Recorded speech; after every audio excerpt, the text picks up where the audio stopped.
Lowering your car changes the suspension geometry, which angles the tie rods upward and creates bump steer. Our inverted spherical tie rods mount underneath the knuckle to help correct that angle and bring the steering geometry back closer to where it should be on lowered vehicles. Our inverted spherical tie rods fit the 02 to 06 RSX and 01 to 05 Civic, but depending on the chassis and ride height, the spacer setup may change. Start by installing the tapered pin downward through the top of the knuckle. Check how the taper fits in the knuckle. Once installed correctly, you should not see the tapered section of the pin coming through the bottom of the knuckle. If the pin fits tight with no play, the included black cone spacers are not needed.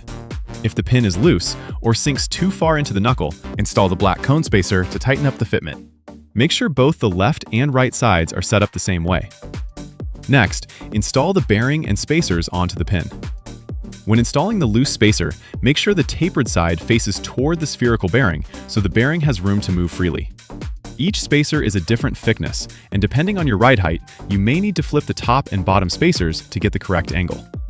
Keep in mind, inverted tie rods are just one way to correct tie rod angle.